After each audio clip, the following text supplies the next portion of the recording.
How's it going, hockey fans? Thank you all so much for tuning in to the Fourth Line Plugs podcast, episode 4. Today we have a great episode lined up for you. We have the number one defenseman on every team in the NHL ranked in a tier list, and then we'll be playing a drafting game as a follow-up to the ending of episode 3. Thank you so much for your patience. As you'll see, we have a wardrobe change during this episode. It's not because we're divas. It's because we've had to record these over multiple days. We've had some issues with scheduling and recording, but we got everything figured out here, and I think we have a great show for you to enjoy today. All right, so for our first segment here today, we're going to be talking about the 1Ds of the NHL. These are the number one defensemen on every team in the league, the top 32. Obviously not the top 32 defensemen. You know they're not going to see a Devon Taves in here. But these are the top guy for each of the 32 teams in the NHL. Based solely on our discretion. Yes. So, Yeah, there are some that, maybe we should have picked a different player. But it's pretty close. And some of the ones that we altered on is because there's just more interesting players on the team. A 1D is a little bit of a different role than 1C. Because, 1C obviously is the center of your first line, but your 1D can be either a left-handed defenseman or a right-handed defenseman. Sometimes they don't even get the most time on ice, some of the players that we picked, just because they're more interesting or they play a more important role, like power play quarterback or something like that. Top PK guy. Some guys are both. Yeah. Some guys are one or the other. Some guys are neither, but they form the identity of the team. Yeah, I don't think there's any of those. But if we did, I would have picked him. If there's a guy I think of when I think of a team, that's kind of who I trended towards and tried to keep. I mean, maybe Brock Faber, but I don't know if he's a top power play guy or not. Brock Faber is definitely the power play quarterback of the Minnesota Wilds. But yes, and also the heart and soul of the team. Maybe. I don't know if you can say that when the captain is another defenseman on the team. Okay, reasonable, but I don't know. Maybe he should Minnesota be a captain. Fan, he's so lovable. He's gonna be a captain one day. But we're gonna get into it here. You're gonna see a lot of familiar tiers. Norris contender in place of MVP contender. Could win a cup. Could take elite. Please be my 2D. Future 1D, not a 1D. All the same as the 2C video. And then we also have the GOAT tier.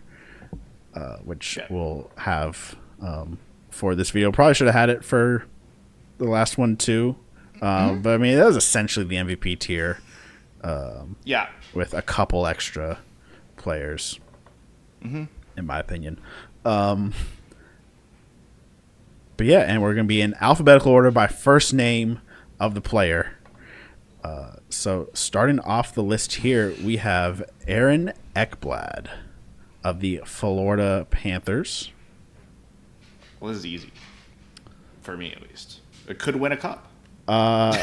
Did win a cup. Yeah, he's won back-to-back cups. Yep. So possibly a hot take that he could win one. You can't put him any lower than that. No, sure. Definitely not. Probably not a Norris contender, but is close. I think he's probably going to be towards the top of this tier of defensemen. You can make an outside argument that he could be a Norris contender, but I think that time has passed, particularly as the injuries have accumulated for him. But he is still very good defenseman. Arguably not even the best defenseman on his team. We could be talking about Forsling. If we were talking about Forsling, I would put him in the same spot. And that's pretty indicative of why the Panthers are so good. So moving on next is Adam Fox. Who's been a roller coaster of a player. I'm going to put him into this Norris contender tier.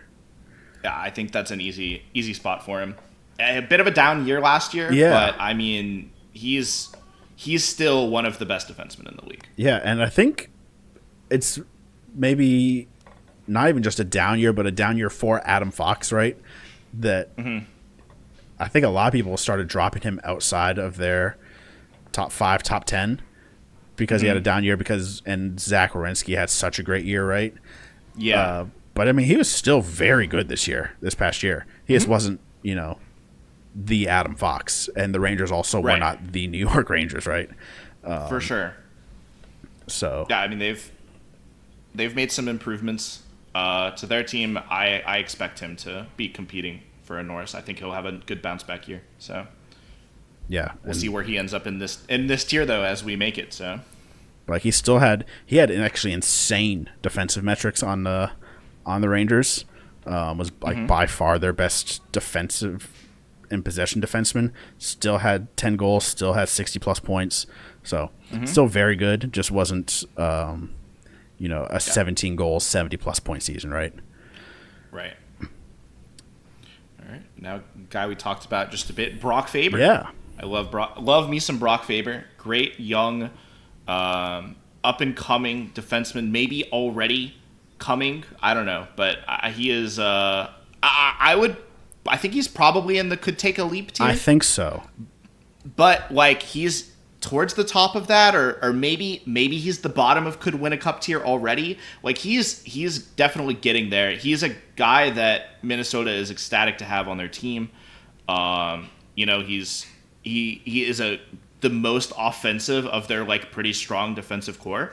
And he's really young and has a lot of room to grow, I think. There's a lot of things you look at him and you see the potential there. Yeah. I think I have him in this could take a leap tier because he hasn't put together a consistent league elite 82 games. He's been pretty good and he's shown like some really high highs, but has also been, not elite yet. Consistently throughout the season. So I think once he puts together that like full 82 of elite play, which is, I mean, this is going to be year 3 for him, right? Yeah.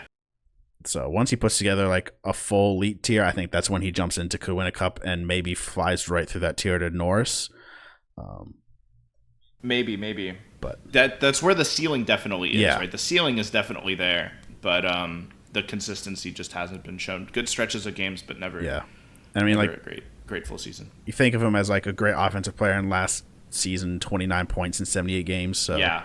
Year before, 47 points. So we're still in that like up and down young guy figuring it out phase. Yep. But he's on the verge of being that really fantastic defenseman. Yeah, it was a tough year for the Wild. With Kaprizov losing so much time and stuff like that. So next up on the list is Cale Makar. Yeah, it's Cale Makar. It goes into the GOAT tier. In my opinion, best defenseman that I've seen in a very long time. This guy's obscene. Yeah. Doesn't put up like insane video game numbers. I mean, sometimes. I mean, he does. he did have 30 goals this year, right? He had 28 2 years ago. So I don't know. 30 goals is pretty ridiculous. It is ridiculous for a defenseman. It is ridiculous. But yeah, he's just so good. He is so insanely good. I mean, his defensive game could be slightly better, but like not a lot better. He's still very good on the defensive side.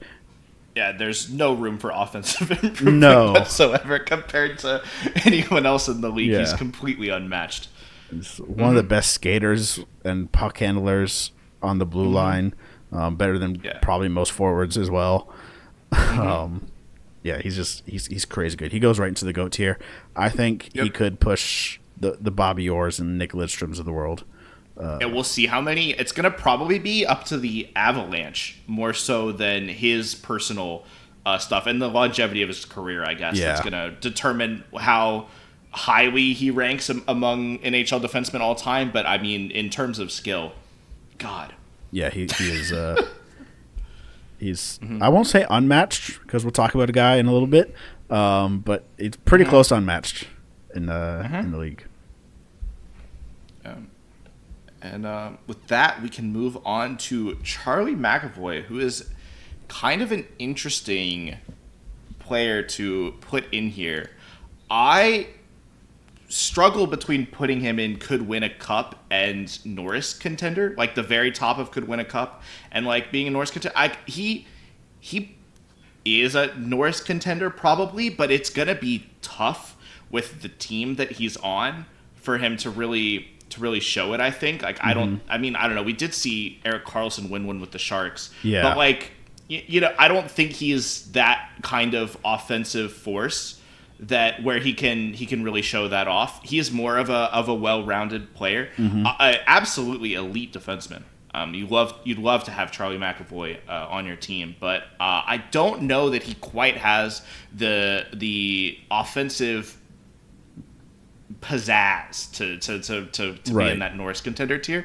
I think I want to put him at the top of could win a cup tier. If you want to make an argument otherwise, I'd listen to it, but that's where I'm thinking that he would go. I think so. I think we shouldn't really consider that, Boston's is gonna prevent him from being good enough to win a Norris, because we put Sid in the could win a Hart tier, and Pittsburgh's actually gonna keep Sid from winning that. Yeah. Okay.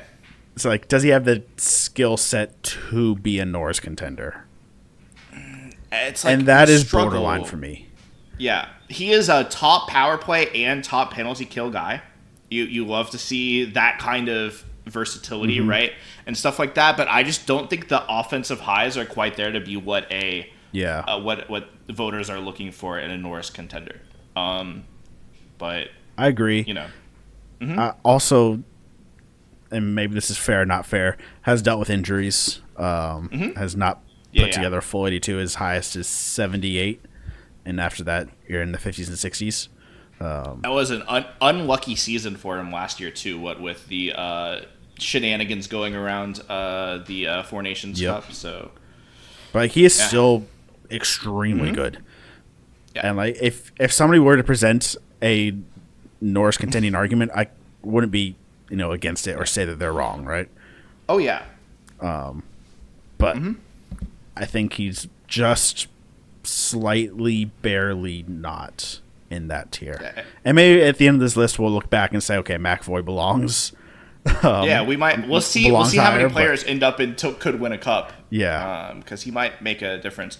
I think he and Ekblad are not super duper. So like, I think McAvoy is better than Ekblad for sure, but Ekblad is also very good, right? Yeah. So they kind of have a similar,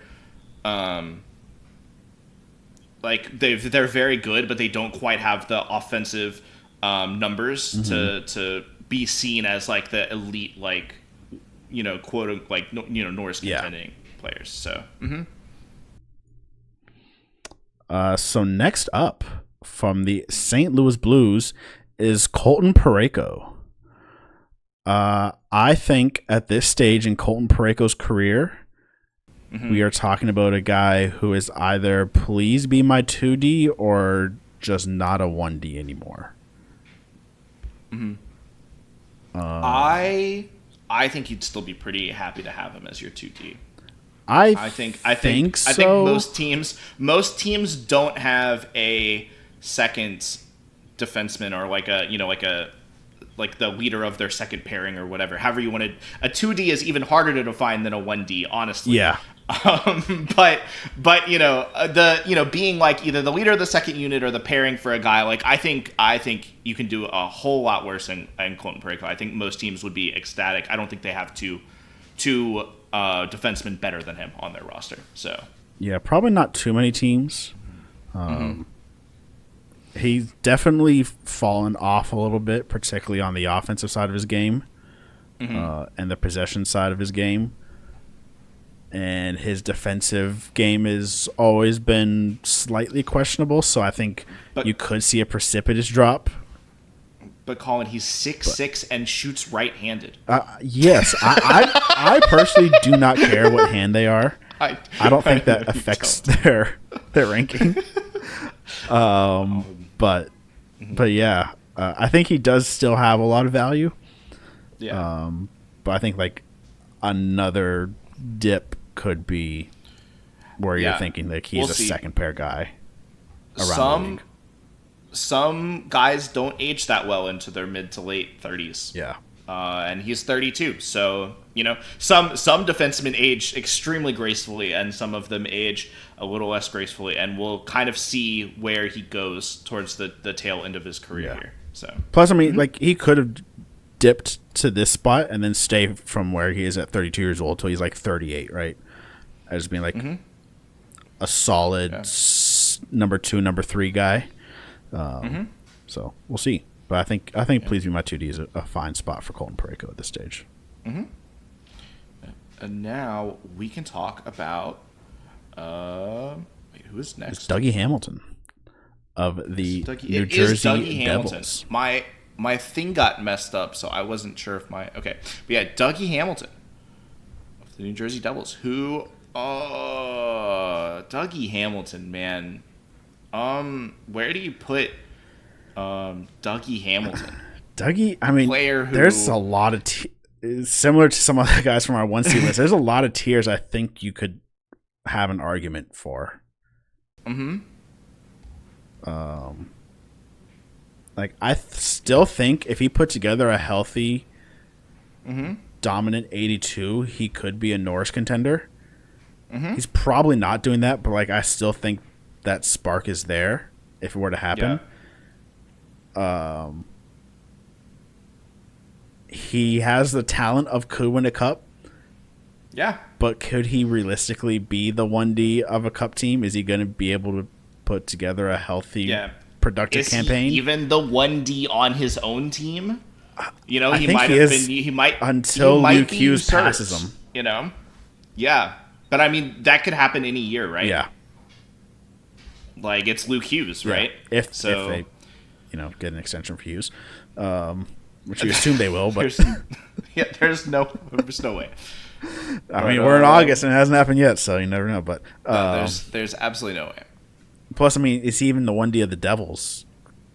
Because apparently they're trying to shop aggressively, him and Palat, to make space for Hughes and Nemitz and all their contracts. So, yeah, I mean, clearly could be going somewhere else, but he clearly has the still has the skill. Yeah, to be the guy. I think I want to put him at the bottom of could win a cup right now. Yeah, that's where I want to put him. I think we'll see. It's hard, Also, he's 32, and has had injury struggles, right? So he could just not ever be the guy that he was 2-3 years ago. But I think he's still got it. I think he could still win a cup. He's got the offensive prowess and stuff like that to have been a Norris contender, right? But it's been good defensively throughout his career. Not elite, but good defensively. Yeah, I mean, I think that's where he goes. I feel good about that. I'd rather have him than Parayko by quite a bit. Yes. For if he's healthy. Yeah. Right? So I think that's pretty deserving. I mean, if he's healthy, I think he is definitely in this tier. Right? It's just I don't know if I would build my team around relying on Dougie Hamilton to be healthy enough for me to win a cup. We are trying to ignore health as much as possible, but sometimes health also affects what we've actually seen from him in the last 2 years, right? And can affect long-term, things because, you get injured and you don't come back the same. That happens all the time. Speaking of guys who have been around for a while. This guy. This guy's been around the block a few times. Talking about Drew Doughty. Where Drew Doughty could still win a cup. Right? I don't. Right? I think so. I think you could put him at the bottom of could win the cup. Honestly, he is still really good. Yeah. He's not elite anymore. The Norris winning days have passed him. Yeah, was injured all of last year. Yes. Basically. Yeah. So it was still over half a point per game. some rough defensive metrics last year. Yeah. But I mean, going back to the previous couple healthy seasons, good defensive metrics, 50-point seasons. So like he's still kind of has it, unless this most recent injury, completely wipes out his ability to play, which always could be the case. But like I think they could. I don't believe in the Kings this year, but no, I don't think the Kings will be the ones to to lead him to a cup. Yeah, I think for you him could to put lead him to a cup. on a good team and make a serious run. Yeah, for one more year. I think maybe next year we have him in the please be my 2D and not a 1D. But I think for this year he's still he's still got some juice. He and Dougie are a little similar, I think, in that where they've had injury issues. Probably not my first choice for who could do it, but if they string together a healthy season, I think could easily be that guy for a team. And speaking of that guy for a team, speaking of just more old guys here. Yeah, more old guys. We got Erik Karlsson, who I want to put in Please Be My 2D, because I would like the Penguins to be able to trade him to acquire assets for the future. Now, I don't know that that's necessarily where he is. He requires a very special kind of team to be around him at this point in his career. Complete black hole defensively. But still has what it takes to be a top power play quarterback. So if you need a power play quarterback and you want them to not play as much 5v5 hockey as your actual 1D, which there are some teams where that might fit, this is your guy. Please send Kyle Dubas an email. I don't know how to reach him, but make your case. I still put up really good offensive numbers on a really bad team, right? And like his defensive numbers are not the worst I've seen.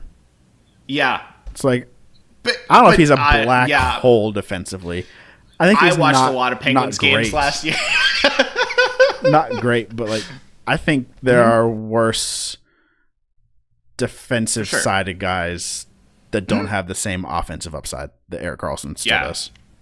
Yeah, and for that, like, I don't know, could you make a case for him over Parayko with his extremely, like, it's a narrow but like very highly skilled skill set versus Parayko, who's a little bit like more well-rounded but less like high of an offensive upside? Maybe, I wouldn't. I think I'd say Parayko because I think you can drop Parayko onto pretty much any pair. And like have some success, whereas like Karlsson, there is some pairs that like absolutely never would you ever want to see on the ice together. You mean like Matt Grzelcyk? Well, like him and most Penguins, right? But like the Penguins don't have a left-handed defenseman that would make an NHL roster. So like, well, I mean, even like I don't know if I want to put him with Drew Doughty. Like I think that might go really poorly. Sure. Right. Sure. And like there's a number of like. I would not want to put him with an offensive defenseman. No. And an offensive. I wouldn't even want to put him with like a two-way defense. Like I would want to put him with like a stay-at-home guy that can cover for his mistakes and do that kind of thing. But those guys still exist in the league. Oh yeah, they do. And there's still room for Karlsson's elite offensive talent. Yeah. So Yeah, I think he is still barely Please Be My 2D. But yeah, we'll see. Yeah. Speaking of guys who need a very specific kind of team in order to succeed, we've got Evan Bouchard, who I want to put in could win a cup.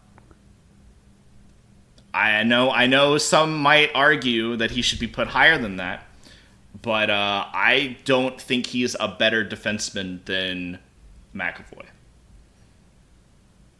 I think he might be a little carried by the quality of forwards on his team. Also, the defensive core of the Oilers is very good. But we might get there later. We probably won't, but we might get there later. But I mean, I don't know. He's got ridiculous offensive numbers. I don't think he's quite as good as those numbers show. I think having two heart contending centers on your team is going to make you look better than you are. He's still really good. Could win a cup tier for sure to me. Better than Dougie Hamilton and Drew Doughty at this point in their careers, right? But would I rather have him than Ekblad? Would I rather have him than McAvoy? I can't say that for sure. It's so tough. Mm-hmm. Because if you took him off the power play, I think he is barely a second pair defenseman. Mm-hmm. If you had like a better power play quarterback, like if you had him on the same team as prime Erik Karlsson, I think he's barely hitting 17 minutes a night. Mm-hmm. But I think he also might be the best power play quarterback in the league right now. He is a really good power play quarterback. Like, yeah, on level of Makar, I think, as first, like, and just in power play quarterback, like tippity top of the league. Yeah, 5v5 though, but different story. Yeah, and like he has, I don't know what to officially call it. I always thought of it as like Toronto syndrome, of like every time he makes a mistake, it is like a drastic mistake. Like it is like a playoff game losing mistake every time, or like all his worst moments come at like the worst possible times. Mm-hmm. And like I don't know how to judge that or rate that. Like, ice is not a quantifiable factor. Mm-hmm. But I mean, like if you had to give me to start a team with Bouchard or Ekblad, like I think I'm picking Bouchard, but I don't know, maybe that's incorrect. I mean, obviously Florida proves that's incorrect. Well, yeah, I don't know. It's tough. It really is tough. They're such different styles of player. Yeah. Right?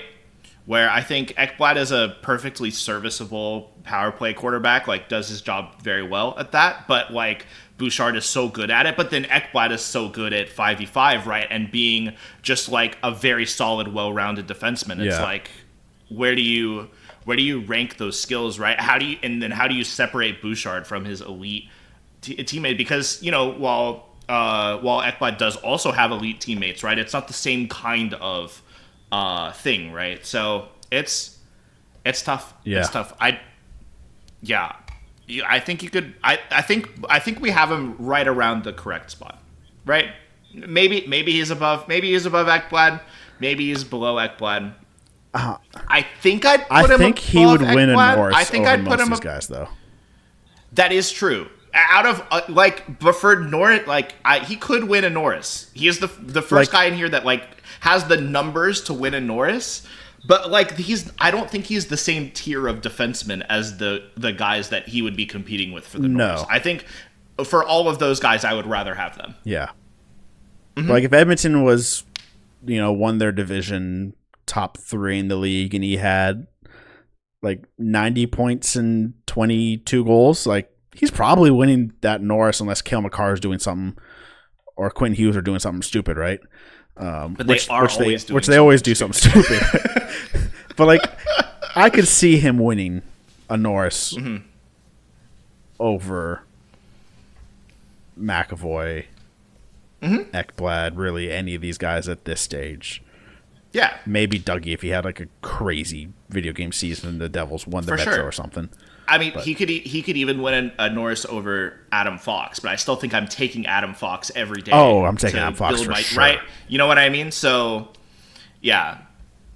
I think he's definitely in this tier. Yeah. His placement here is a little contentious, I would say, because of he's just an extreme player, right? He has his extreme upsides, and then he has more downsides than some of the other more well-rounded players that are in this tier. Yeah. But I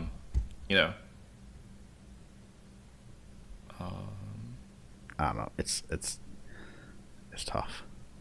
It's tough for me there. We might come back to that one. Yeah. Well, now we can talk about his polar opposite. Yeah, right? Jacob Slavin, who For all intents and purposes, cannot be in the Norris contender because he cannot win a Norris. But like, I think he has the talent to do that. Mm-hmm. I just don't think he'll ever put up the numbers to win the Norris. But like, if there was a defenseman award that wasn't just who puts up the most points in a playoff team, then I think Slavin would be a routine nominee for that award. For sure. I'm thinking of him right around McAvoy. I think I'd have him a little bit above McAvoy. Because I think his offensive contribution is not as far behind McAvoy as you may think. He doesn't run the power play. No, he doesn't. McAvoy is a solid power play quarterback, or at least has shown that in the past. So he is, but like if you look at McAvoy's career high in goals is 12, and Slavin's is 8. So like he's not that far behind. I don't know. It's a lot more. You know, if you only have.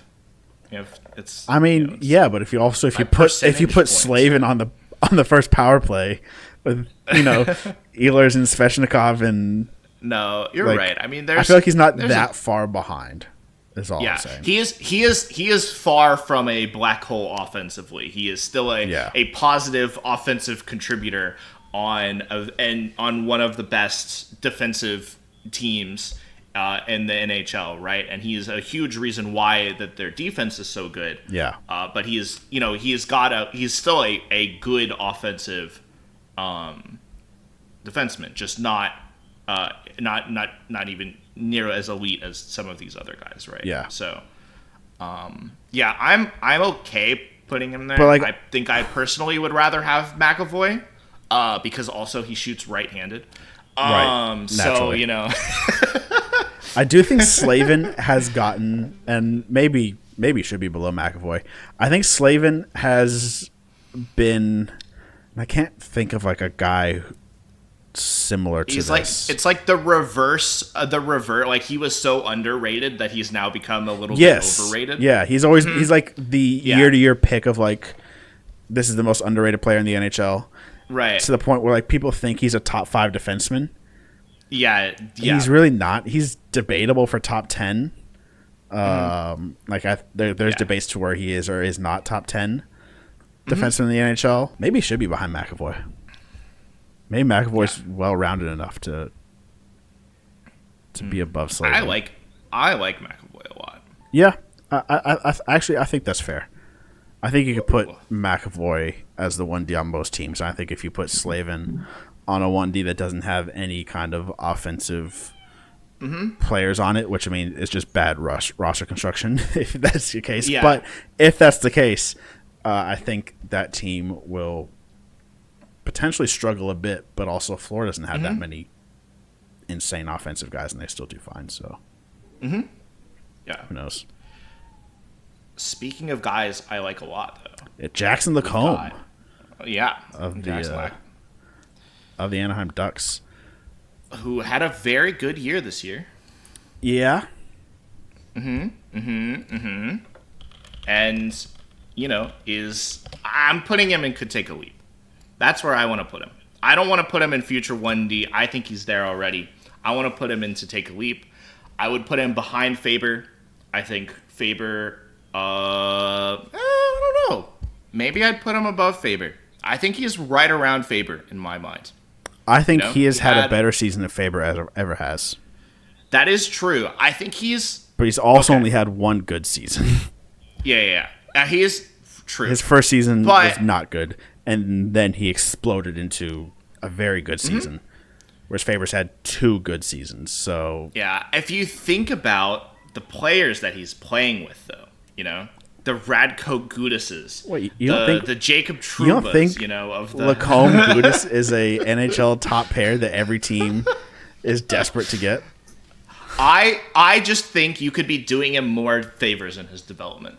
if you paired him with a little bit of a better player. You know? If they land, a good return for McTavish. I like him a lot. I think he did take a big leap last year, and I think he could easily take another one this year. He's a player that I look at and I would want to build a team around. Like you look at him as a 24-year-old, and you're thinking like this is, defensemen bloom a little bit later than forwards do, right? He's 24. He's coming into his own as an offensive guy. He still has some two-way responsibility about him. He's not as crazy as this. He runs the power play for the Ducks, who are not a particularly great team last year, but are looking to get better. And I think he is going to be a big reason why they do. His growth. And then obviously some roster changes on the right side of the blue line, and then some more steps forward from their forward group, who are also extremely young and getting better. So yeah, I like the position that he's in terms of like development.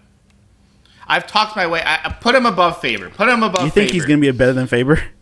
Yes. In the league? I think he's in a worse spot than Faber is, and I think he's had a better season. Yes. So I don't know. I think that's where I'd put him. I mean, we can do that. You got the mouse. I am not. You got the mouse. You get to control. Where the things go, guys. If you hate the ratings, it's Colin's fault. It's not my fault. I'm always wary of one-year wonders. Yeah, that's fair. But like for a 24-year-old defenseman who only basically has played 2 seasons, right? Yeah, there's not too many guys that have such a great growth their second year and then fall off a cliff afterwards, right? No. So, maybe he won't continue projecting up the same path that he is on. Like maybe he'll taper off a little bit, but I think he's still a very good player. So yeah, and I mean if you put him on a playoff team where he's the focal point of a blue line, he could probably pot 20. Mm-hmm. Yeah, you put him with good players. He's young and less good than the other guys that we've been talking. We've had a lot of good players that we've talked about in a row now. Yeah, and he's certainly a tier below those guys, right? But like he's definitely a guy that you would want to build around. So yeah. But I do actually have to say we should put Faber higher because he's right-handed. I'm not putting Faber higher. He's right-handed. I would only put Faber higher because he has slightly more experience. He's right-handed. The only argument that I would hear. Wait, who's taller? How tall is Brock Faber? I don't think he's huge, big. but McComb's 6'2". And Faber is 6'1". Oh, so then that swings it back to Jackson for me. So, he's a little taller. I don't know. We'll see. See. Yeah. See how your Jackson LaCombe fan bus goes. If it crashes and burns, or if it I'm hoping it goes well. I'm hoping it goes well. Where do you put Jake Sanderson? What do you think about Jake Sanderson? I think Jake Sanderson is a quite good player. Yeah. I think the consensus on him has gone a little bit crazy. Yeah. I've seen people putting him in the top 10 in the league. Ooh. And I think he might not be that yet. Did I put him in the top 10? I think you put him at 10. My thing. I think is where you had him. I have him at 11. Yeah, I'm at 11. Okay. I have him at 11, not in my top 10. Not a top 10 player. I think he's going to be a top 10 player. Yeah. And you could argue that maybe he'll project into that this season. Mm-hmm. I don't know. Mm-hmm. His defensive game is good, but it's not great. Mm-hmm. And his offensive game is pretty good. Mm-hmm. To me, he's not better than McAvoy. No. I would. So I think he could be better than McAvoy. The argument we have to make here is I don't think you can say he's a Norris contender No. He's not in that tier, right? So the question is he could take a leap, or has he already taken that leap to the point where he could win a cup? And I'd argue that he could win a cup. I think he is that tier. I think he's a tier higher than Faber and Lacombe. I think he's just strictly better than those guys. And I think he is. I think he could win a cup. I mean, honestly, I think if you think of him, Lacombe, and Faber together, Lacombe's had the best season, individual year of any of them.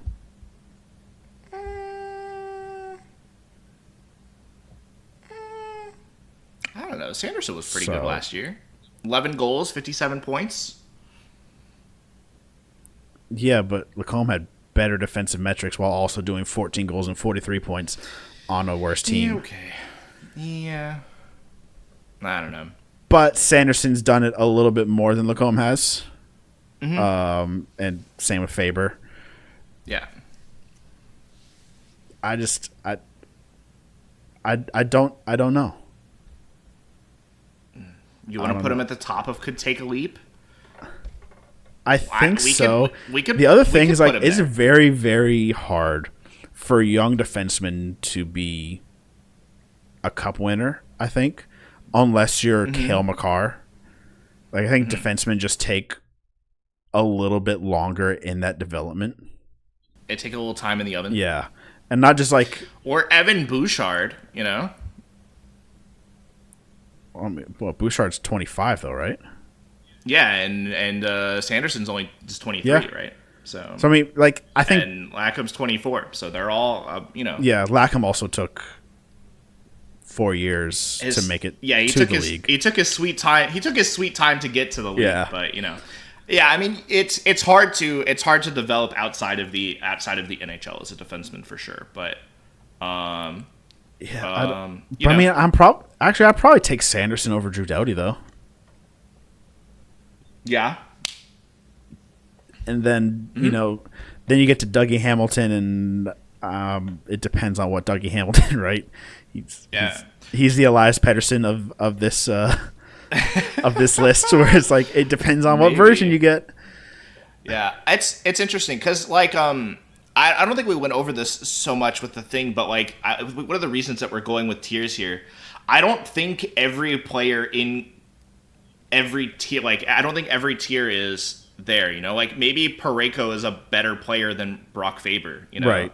I don't personally think so, but it's possible, right? Like, we'll see how we flesh out the list and stuff like that, right? So, you know, I think you can say that Sanderson is better than Doughty, but is still more so in this could take a leap because that fits him better. Because, like, obviously Drew Doughty's not going to take a leap next year and become a Norris contending player, but there's, you know, Sanderson could. Yeah.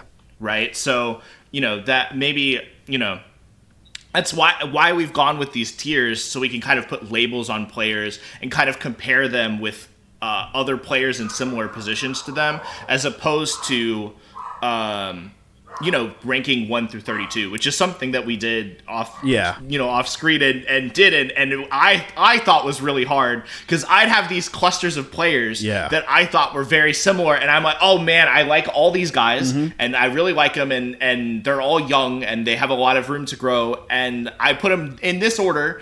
But, like, where do you put them compared to other guys? And then, here's this group of players. These are all veterans. They're, like, a little washed, but not really washed. Yep. And it's like they all kind of are similar, and I'd take them in this order, right? Yeah. Like, Dougie Hamilton and Drew Doughty, I think, are two examples of players that I'd rank pretty close to each other in similar stages. So the fact that they can be in a tier here like this, I think, is pretty good. So I think I like Sanderson here.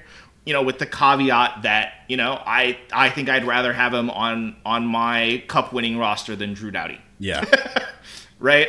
Also, like, if you think about you want to make Ottawa a cup contender next season, I think I would look to get another top pair blue line guy. Yeah, but that's just because Artem Zub sucks. Well, no, I say I might get another guy better than Sanderson. Oh, I don't know. Next year.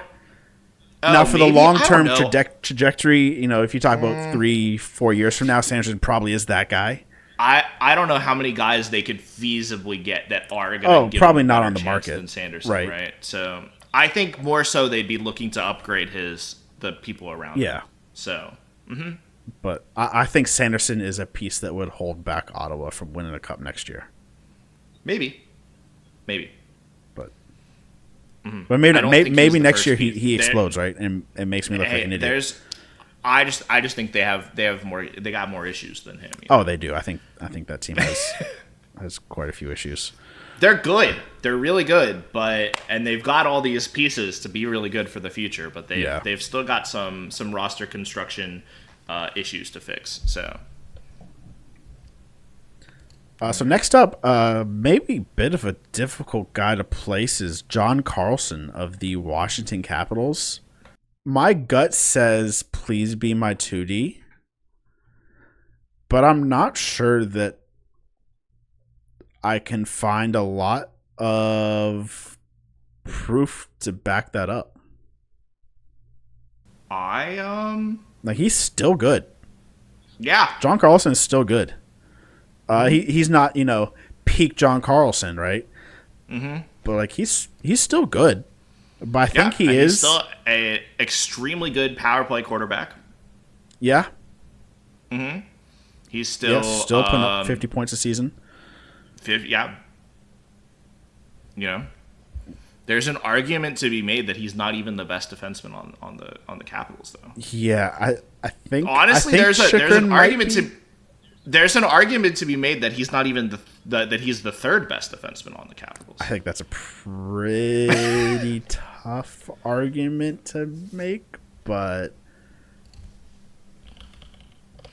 yeah, I don't think I'd take Matt Roy or Sandin, unless you're gonna say Farivari, which I would also not. No. I was gonna make the argument for Sandin.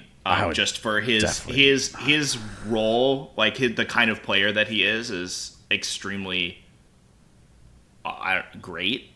You know what I mean? Being a guy who has got really good defensive characteristics and also put up 30 points last year. Yeah, I'd still take Carlson over Sandin. I'm also a Leafs fan, so maybe I'm biased, but I'd take Carlson over Sandin. I would too, last year, but he's an older player. We don't know where he's gonna go. For me, I lean top of please be my 2D. So question, is he better than Drew Doughty? I would say is he worse than Drew Doughty? I would say he's not around better the than same Drew level Doughty. as Drew Doughty. Not better than Drew Doughty. I mean, I don't think there is a significant gap between them. Yeah, but I think Drew Doughty is a little bit more well-rounded than John Carlson. Reasonable. And I think Drew Doughty's offensive game is on par or slightly worse than Carlson's. And I think Drew Doughty brings more overall defensive game than Carlson does. Okay. Carlson's not a John Carlson is not an Erik Karlsson power play quarterback or bust. Mm-hmm. But he's trending closer to that than being your well-rounded number one guy. We'll see though. Drew Doughty might end up being that after Drew Doughty might fall off a cliff. Concerns and stuff like that. We'll see next year. That one is definitely on the edge. But I'm okay. I'm okay with this. I'm okay with it. I'll allow it. But maybe I'm just thinking of Drew Doughty and John Carlson's peak, and I'm picking Drew Doughty, which I don't even know if that is an incorrect way to think about it. But yeah, I mean, guys age differently, right? Yeah, it's they are tough. the same age though. They're both 35. So no, that's what I mean. But they age differently, right? So they've both had these illustrious careers where they've done incredible things, right? And so we think of them like that still, at least a little bit. You can't separate, who they were in their primes from who they are now. Especially these guys. I think like Chris Letang, you can, because he's fallen so far that you can definitely separate that. But these guys haven't fallen that far. They've fallen a little bit. but not that far. Yeah. They also had. They were also way better than Chris Letang. Yeah. Penguins fans can roast me, but not a true Penguins fan. No, these guys were better than Chris Letang. Yeah. The Penguins won a cup without Chris Letang. Yeah. Yeah. Maybe I'm slightly a John Carlson hater, but I don't know if he was significantly better than Chris Letang. I think maybe they're both not. on that. But he's a similar tier of like very good, but not Norris. We're gonna talk about Josh Morrissey. It's the best transition I got for you. That's a good transition. Josh Morrissey's really fucking good at hockey. Yeah. I think Yeah. I think that's just not quite Adam Fox.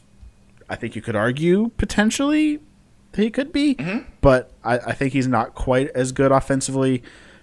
Not significantly better defensively. I'd say definitely not better defensively. Fox had a crazy year, and Morrissey hasn't had a crazy year. He's had very good years for the past like 3 years. He's been very good,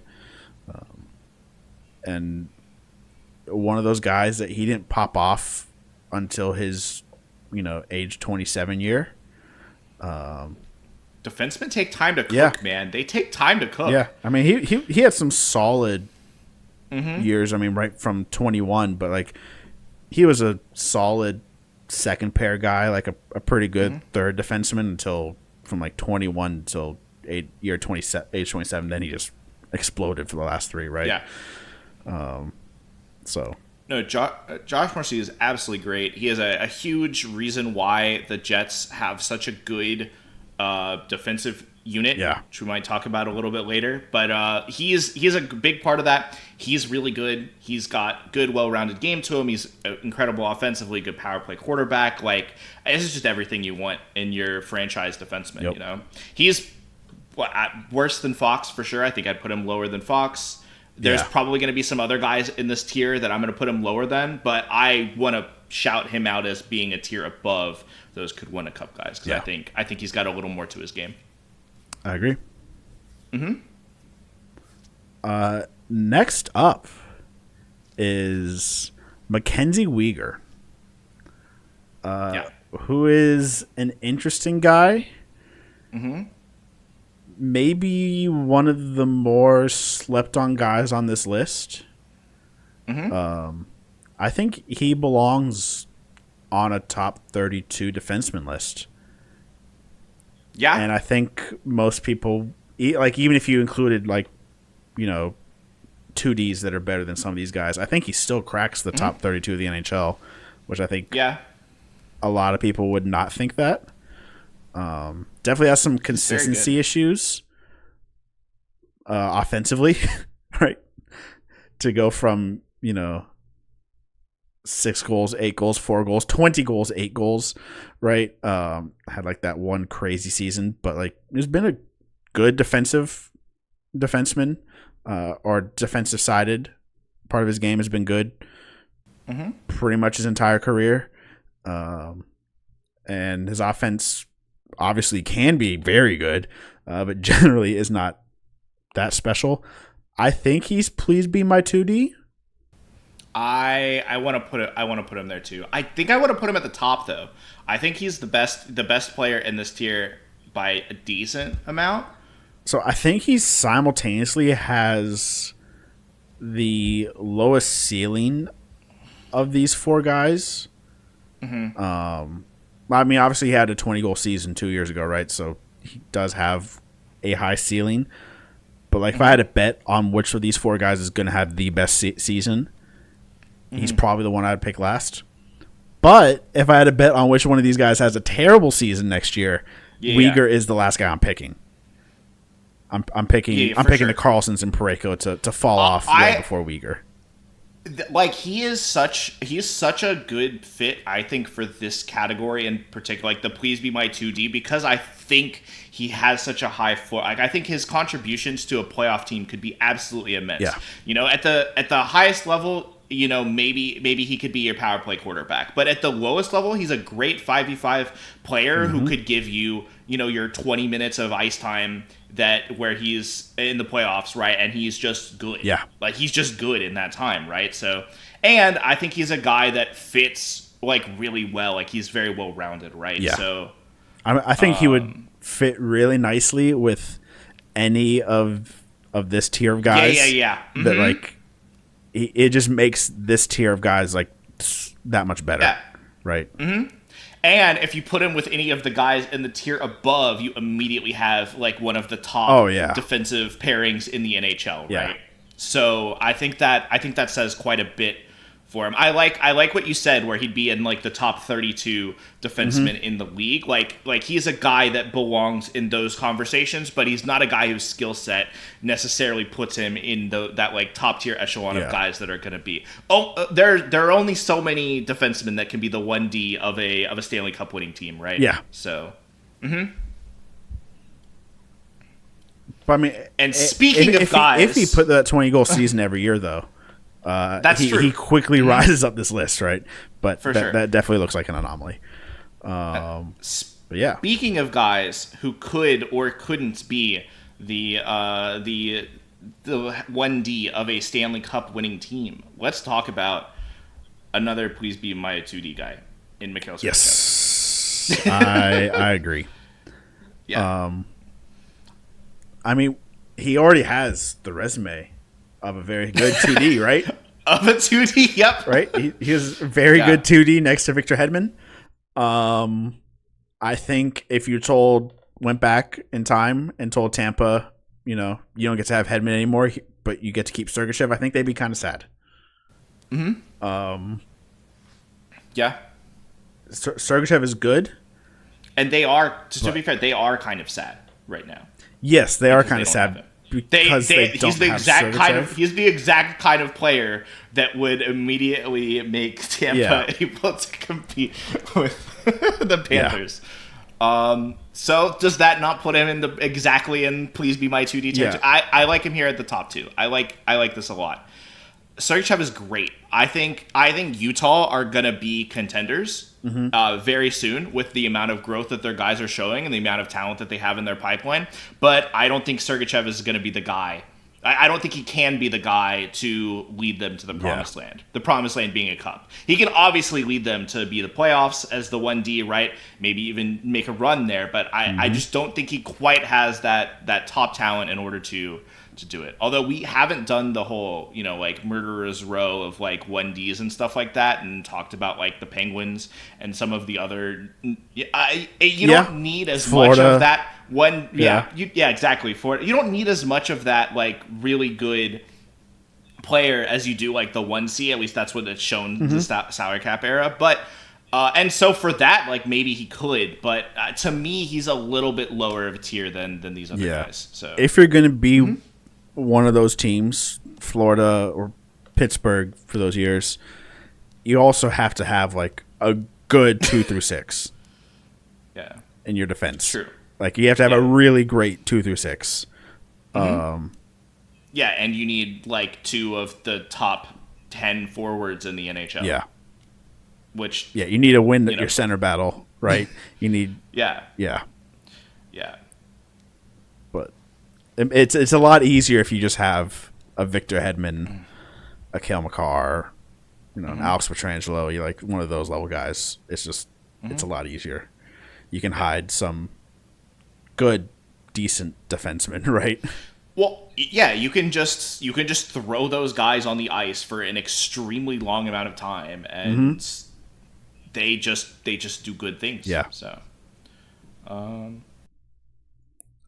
next up is, I think, one of the more contentious players at this stage, at least in online discourse, is Miro Heiskanen. And I only say contentious because I just see a lot of variance in the rankings for him.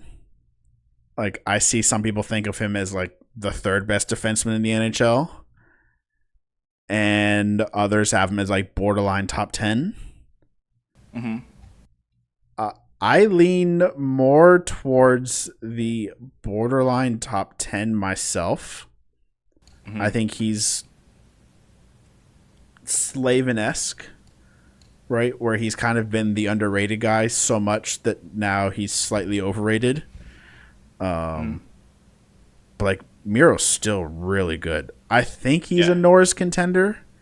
I think he's a Norris contender too. I have him a little higher than you are a little higher on him than I am. I might put him above Morrissey, but I think that's his contemporary. You know what I mean? Like that's the kind of guy that I think he's around, I think Miro has a little more talent than Morrissey, but the production hasn't matched the talent for Miro yet. Like you just haven't seen like that dominant season from Miro. Well, and we'll talk about this a little bit later, but Miro has not had the same level of like support in the defense core around him. And he's kind of been taken off the top power play unit for Harley. Yeah. But we'll see what they end up doing with if they get a full healthy year out of both of those guys next year and how things shape around, because Thomas Harley, another guy not going to appear on this list, whatever you want to call it, what a 2D is, but one of the best ones in the NHL is in terms of like an up and coming, probably like, a top 32 defenseman. Maybe we're a year early on that, but I don't know. If you play for Team Canada at an international tournament, you're probably a top 32 D. Well, and if you're the top defenseman on the team that makes it through the first round of the playoffs, right? Yeah. When Miro was injured, right? Yeah. And who led your team to that position? I mean, Harley looks really good. But this is not a talk. Why are we talking about Thomas Harley? We should be talking about Miro. Maybe that says something, right? I don't know. Yeah, I think Miro has the talent. I think he's more talented than Morrissey, but like when you look at any of the numbers, I think Morrissey's just been a little bit better. I'm cool putting him here, but I also wouldn't be surprised if he has a better year next year than Morrissey, right? And has a good bounce back after the injury and has a strong, Norris placement. Yeah. Next up, a very interesting player is Moritz Seider. I love Mo Seider. I do too. I feel like he's a little put him in, could take a leap for the same reason as Jake Sanderson. Yeah. To me, he's a similar tier of player. I would put him a little below Sanderson, but I think he's still, to me, in the top 20 defensemen in the NHL. He's really young, has more room to grow, right? Like, he's not that young. He's young enough that he has room to grow. You know what I mean? Yeah, he's 24. What is he? Is he 20? He's only 20. I thought he was 20. I thought he was another year in. So, How many NHL years does he have? He has not missed a game in 4 years. Yeah, that's why I thought was because 4 years of play he came in at 20. Yeah. So, but I mean, I don't know. You gotta love his game. You gotta love what he does to the Red Wings blue line. Like, I don't know. He's kind of well rounded, but also plays a really good offensive game. I don't know. I like him a lot. Yeah. The only thing I don't know, I think he fits in this section of guys. But he has not really progressed at all from his rookie season, which he had a good rookie season, right? But he hasn't taken steps from there. He's just kind of been that same guy from his rookie season of just like pretty good. But you kind of looked at his rookie season, you're like, oh, okay, so if we're starting here, where are we going? And so far it hasn't. He's gotten slightly better defensively, like marginally. Yeah. But it's pretty much like he's statistically kind of flatlined. So it'll be interesting to see if he does kind of have that could take a leap year. Maybe this is just who Mo Seider is. Yeah, if he is, you're happy, but you're also a little bit like he's not at the could win a cup tier. Yeah. You know what I mean? Like he's not like that true 1D yet. Yeah. So he does need, he's a great fit for this category. I like where we've put him here. Maybe that's why Detroit might be moving him from McTavish. Rumors. I've seen that exact trade has been talked about. From Elliot Friedman. Interesting. So, semi-reliable source. Next up, contentious tier. Take it away, Colin. Take it away. Morgan Riley, who is, I think, himself contentious as well as just being a Toronto Maple Leaf, making you contentious by default. I think he is please be my 2D between Parayko and Karlsson. I think he's bad. I would put him in not a 1D. I think I would take him over Karlsson every day unless I specifically needed a power play quarterback. I think he's not that much better at 5v5 than Karlsson, and Karlsson's a better power play guy. I mean, Morgan Riley is absolutely terrible at the power play. He single-handedly has tanked Toronto's power play from being a top 3 unit to like a top 15-ish unit. The insane amount of offensive talent that Toronto has had to go with him. I don't think you could tell me that. I think if Toronto had Erik Karlsson instead of Morgan Riley, I think they would be a way better team last year and the year before. Even if it's the just the Erik Karlsson of last year, right? Yeah. But they also have the guys that you have to pair Erik Karlsson with. Yeah, they have Jake McCabe, true. they have Chris Tanev, right? I don't know. But I don't know who's ecstatic to have Morgan Riley as their 2D. I think there's 3 guys on the Maple Leafs that I'd rather have be my 2D than Morgan Riley. The biggest thing that I'll say for him, and I don't know how much weight we put into this because we haven't said it for too many other guys. He has been Toronto's arguably best guy in the playoffs in most of the runs. He's pretty much the only guy who consistently shows up of the big names. But I'm fine putting him in not a 1D. I think most teams would rather have him than Karlsson. But I don't know. Maybe. I don't know. I don't think Morgan Riley is bad. Yeah, he's not a bad player for sure. So, yeah. But yeah, I think most teams might want him on the second pair. I'll allow it, Colin. You can put him. You control the mouse, but you can put him above Karlsson. I think that's reasonable. I think I'm convinced. I think he would fit more teams. Yeah, than Erik Karlsson. Yeah, I agree with that. That's reasonable. Next up is, speaking of contentious, Matthew Shea. Whoa. I'm early. Whoa. It's Ryan Pulock of the New York Islanders. That is Noah Dobson. Oh, this is Noah Dobson. Okay. That is Noah Dobson. I've been deep faked. Yeah, that is Noah Dobson. The no picture available of him in a Montreal Habs jersey. Yeah. But I don't know. I think he's better than Lane Hudson. Is that a hot take? Maybe. I think is that a hot take? I think this year he is, and I think we'll we're year to year to see when. Yeah, I think Lane they're racing probably each other. passes Both of them. I don't know. Maybe we'll see. not though. I think there's still some Noah Dobson room to grow. I think super.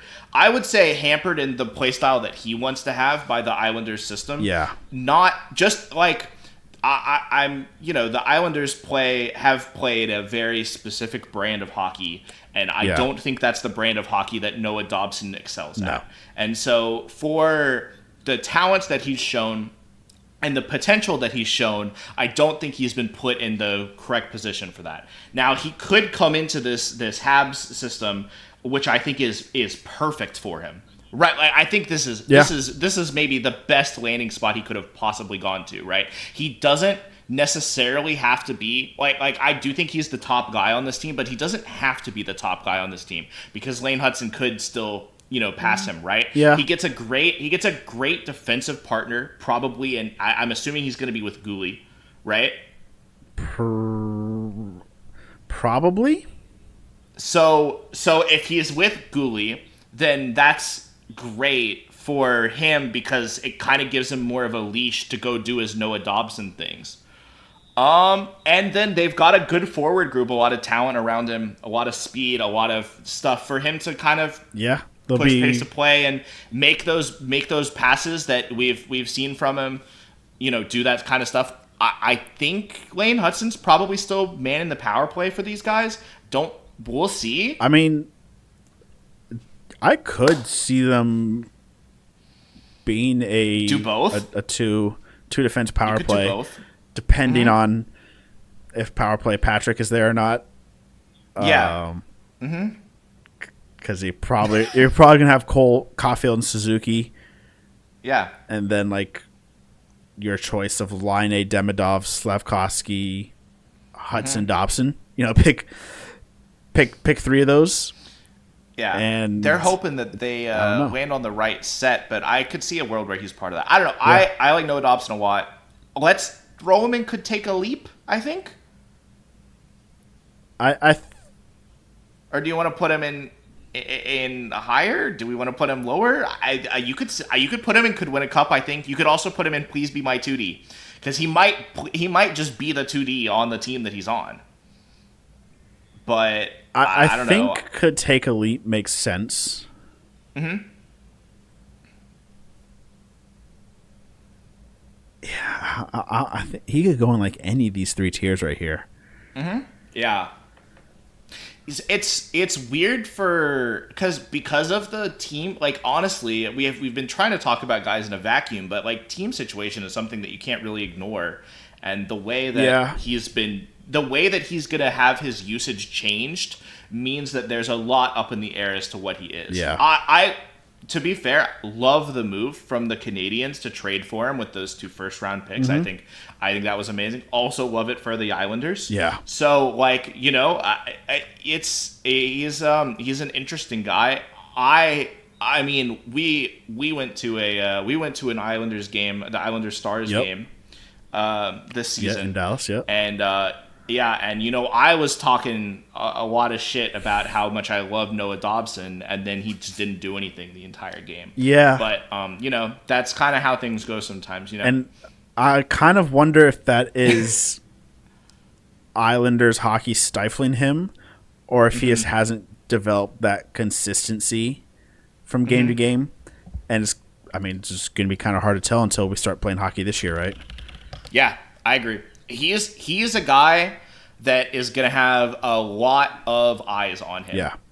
Because the Canadians are a team that are ready to make their big push. They had a great year last year. They made a huge jump, right? And they just went out and spent to try and acquire who they potentially could see as that guy, that franchise altering guy that could take them to the next level. Yeah. And if he's not that for them, there's going to be a lot of unhappy people in Montreal. Yes. And that is not a group of fans that's not that a city want to make upset. That's not a city who would just be we took a step back. We'll get him next year. Yeah. Yeah. So and they're a weird team because I almost want to say that they might take a slight step back just because they're so young that the volatility could be. Yeah, I mean, was the insane amount of skill that Lane Hudson displayed last year, is he really gonna grow on that this year, or is he gonna have a little bit of a sophomore slump, or just stay the same guy, right? Yeah. They've got more young player, they're gonna get a full season out of Demidov. What is that gonna look like, right? Is he going to be everything that he's chalked up to be this season, or is it going to take him a year or two to get into the swing of things, right? To get used to the system and stuff like that. Is Nick Suzuki the real deal? Is this his breakout year where he's actually a heart contending player? I think so. Mm-hmm. He could still not be that, right? There's a world where there's a regression there too. Yeah. So, we'll keep an eye Yep. on. Next up, I mean, it's Quinn Hughes, Vancouver, goes right to the top here. You know what's funny? What's funny about Quinn Hughes is that he was injured last season, and I think that might have solidified his place even more than if he had played 82 games. Because the Vancouver Canucks were so worse. It was so hard for them to do anything. They had other injuries and other things going on and stuff like that at the same time. But I mean, Quinn Hughes is so important to that team, and even more so maybe than Makar is to the Avalanche, right? To where right. So, but Cale Makar's right-handed, so I pick him every day.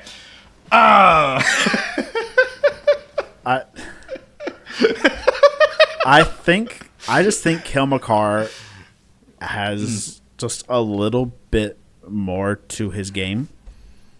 He's just that slight bit better than Quinn Hughes, but I think Cale Makar has a lot easier, not assignment, but just I think his situation is a lot easier for Cale Makar to be great in than it is for Quinn Hughes to be great in.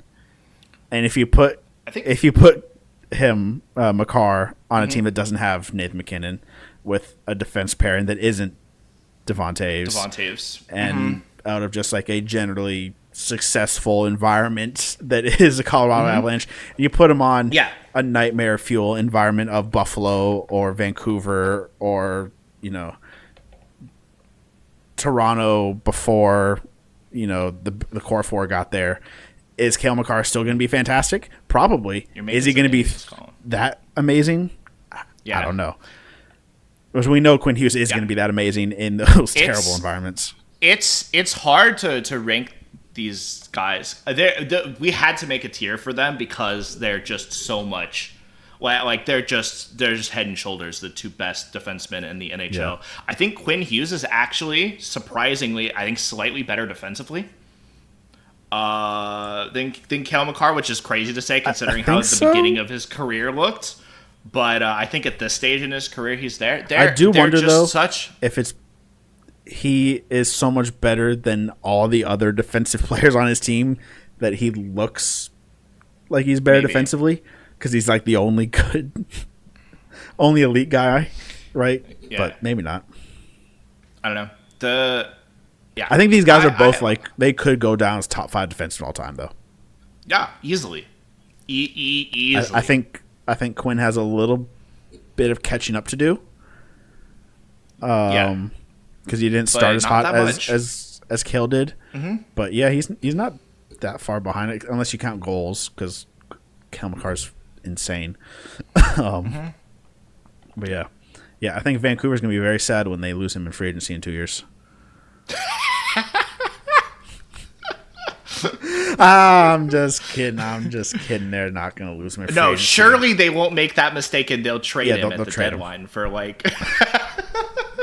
I don't think he's necessarily leaving, but I mean, I don't know if that's locked in stone, but Also, maybe, and we're not counting this at all for anything, right? But maybe the best contracts in the NHL. Yeah. $7.8 million for Quinn Hughes. That's insane. I mean, it's better than like any of these other guys. You could be paying $10 million for Erik Karlsson. Yeah, or Evan Bouchard, or you can get. Who did Edmonton just sign to that crazy contract? You can get like 3 Trent Fredericks, or 2 Trent Fredericks for the cost of 1 Quinn Hughes. Like it's crazy. I mean, we get Darnell Nurse. Yeah. There's a lot of bad contracts in the NHL. Quinn Hughes is not one of them, though. Yeah. And you know who also isn't a bad contract? It's Rasmus Dahlin. Our next player, Rasmus Dahlin. Contentious alert. Wee woo. Put him up there. Put him up there. Higher. You think he's better than Adam Fox? Here, but I think he's better than Adam Fox. The Sabres are such a shit show, Colin, and he is the only. The Rangers were also. No, but the Rangers have been not. Year. The Rangers, but like Adam Fox wasn't that good last year, right? And then the year before that, they were President's Trophy winners, and he was there. Like Rasmus Dahlin has never had a team that could even sniff the President's Trophy. You know, they couldn't sniff the playoffs. I love what Buffalo did with their defense core this offseason. Really like it. But Rasmus Dahlin is the only good thing about this Buffalo team. He's so good. If you swapped him and Cale Makar, would he be a GOAT tier player? If you put him in Colorado system? If you let him play with Nathan McKinnon for 82 games, like I don't think he's scoring. Maybe he is scoring 30 goals. I don't know. This he's a monster. 17 goals last year, 20 the year before that. He is so good. Yeah. He's also 25. Yep. This is why it's sad that the Sabres have had such the tragedy of errors. I don't know. It's between like mismanagement and like unluckiness and like bad decisions and like all of this stuff. But like this is the guy. Like this is the player that could lead them to the promised land if they put some guys around him. And the reason that he's not in the GOAT tier is because Quinn Hughes did do it. Yeah. Right? If you put Dahlin on the Vancouver Canucks, I don't know what exactly is going to happen. But they're pretty much the same situation. Yeah. And he's not as good. He has not had the success that Hughes has had. Yeah. So, but he's not far off. I don't know. No, and I would put him personally above Fox. I think you could make a case that he is below Fox. I know you have him ranked below Fox, but I don't know. Maybe I'm the guy because I also love like Noah Dobb. Maybe I'm the guy willing to give people the benefit of the doubt for the situations that they've been in for their entire careers. Maybe I'm a little too nice there, and maybe some of the loser mentality of the team that you're on can seep into your play and maybe limit your ceiling a little bit. But I'm just so high on him. Every time you see him on the ice, he looks like he's just taking the game over, and he plays with a fire, with a passion that like you love to see. I don't know, like what else can you say about him besides like can we get him a team? Like can we get him some stability, some players around him that are gonna be able to do stuff for him? I don't know. No, he is insanely good.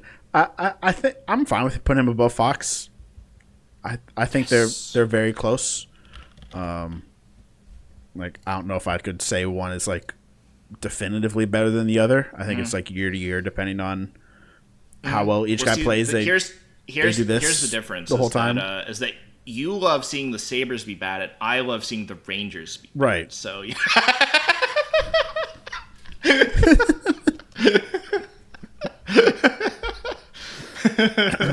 that's where we're at. So really, we should put Miro above both of them, right? Because we're both okay with Miro's team finding success. Please. And that is getting the thumbnail for the video. There we go. That's how we're taken care of. Oh my god, you piece of shit. No. If we're making the thumbnail. It's just we're gonna do one of these numbers here. No. Next up, a brand new member to this tier list. If we'd been doing this for years, because he's not been the 1D, but due to some health issues for Alex Pietrangelo, Shea Theodore is the 1D. Debatably, it could have been Noah Hannafin, but I think it's Shea Theodore. Both these guys would be in the top 32 tier list. Yeah, I kind of want to say it's like kind of like a Florida situation where they just have two really really good guys that are just like you don't have one elite guy, but you have two really good ones that are just doing stuff. And I think Theodore is the Ekblad to Hannafin's You know what I mean? Like, in terms of, like, where they kind of skew, if you want to do it. And so I think it's kind of fitting to, but I'm down to throw him just in the to win could win a cup tier. You know? I think he is. I think I'd put him there. Maybe here? Sure. I don't know that he's necessarily...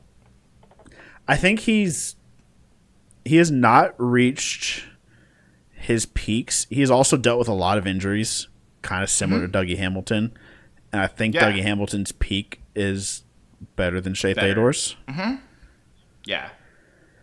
But I think Theodore could be really great if he had a healthy season. He's been nearly point per game for a lot of seasons of his career. Not all of them. Definitely has not been the most consistent guy. Not the most consistent player, but like when Shea Theodore is healthy and playing well, he is very, very good. Yeah, he's But and Vegas, a team that could do it. Yeah. You know, so yeah, I think they are definitely a very good team. They need the dice to roll just a little bit more than maybe some other teams do.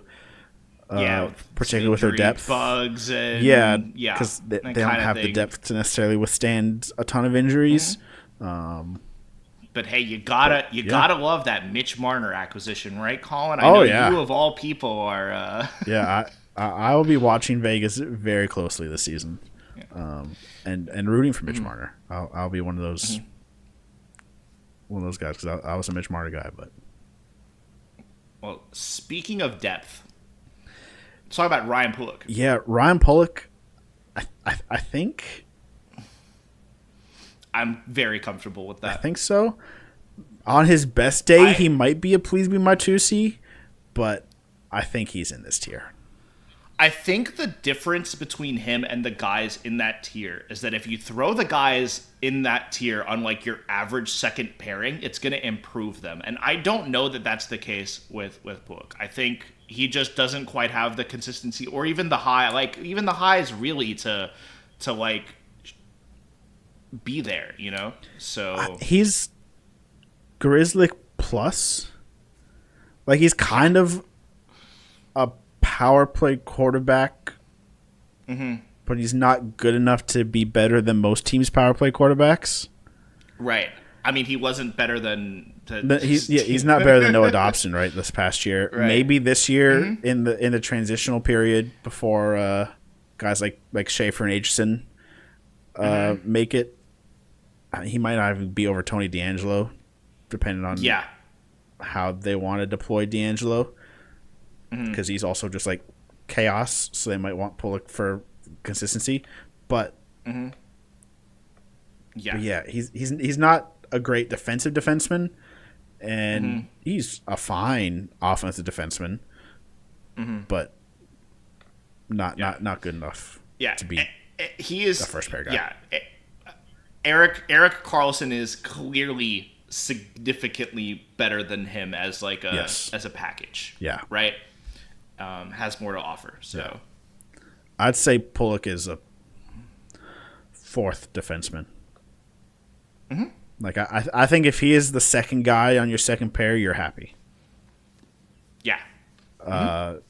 Next to either a more well-rounded or like a really great defensive defenseman that he doesn't really offer much offensively, then you put Pulock next to him on your second pair. Right. And, we're cooking. Gets to offer a little bit more. Yeah. But he is not a 1D. No. Next up, Sam Rinzel. Sam Rinzel, a questionable pick for the guy we're talking about, but I think he's. I didn't know who to pick. I mean, it's Alex Vlasic, but like that's not. He's going Alex into Vlasic, not a 1D tier. Yeah, like he's not fun to talk about. No. The Islanders don't have anyone fun to talk about, which is why we picked the not fun pick. But like Sam Rinzel, at least we can put him in the future 1D tier. Yeah, we can say we're looking forward to seeing your growth, kid. I'm just kidding. Fuck Chicago. I hope they stay bad forever.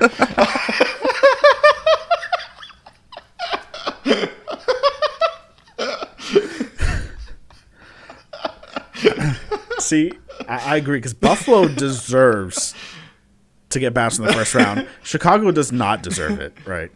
At least until they get new ownership. But I mean, Rinzel is just a pure mystery box that's going to be good. I mean, but just like I mean, he had 5 assists in 9 games, right? And had. Hey, we're projecting off that, right? That's what we're projecting off of. Okay. So, You sound like a Montreal fan with Demidov. I don't know. He had 4 points in 7 games. He's going to be a 60-point guy this year. Okay. But I mean, he had good defensive metrics for a Chicago Blackhawk.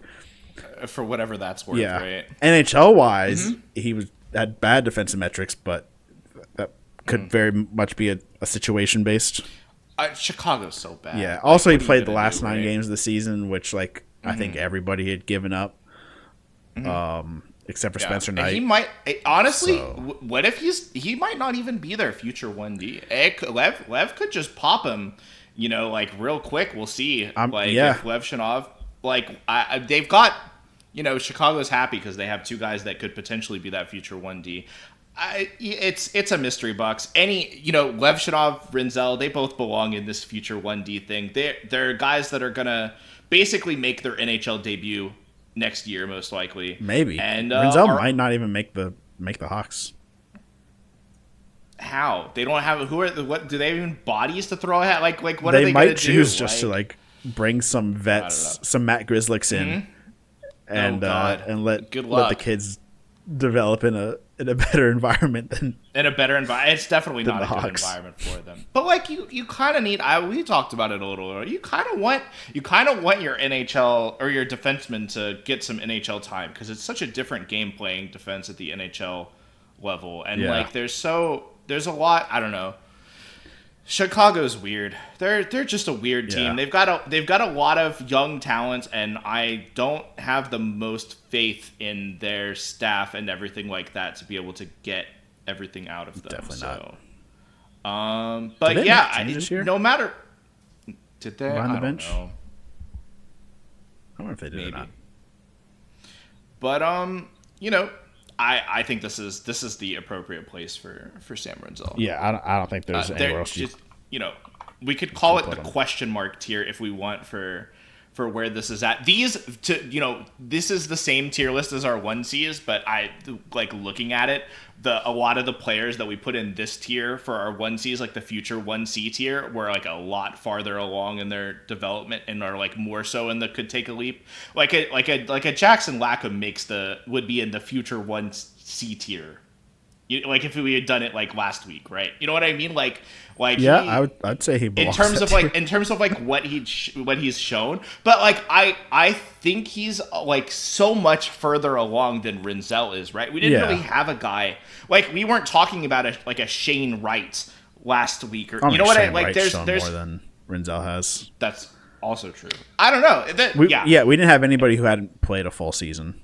Maybe in post production I'll put the COD Zombies mystery box on or we just record real quick. Alex Vlasic, let's put him in the not a 1D tier and move on to the next thing, and then you just Photoshop his face and you just change it all up. I will not be doing all that. Yeah, that's a lot, but I don't know.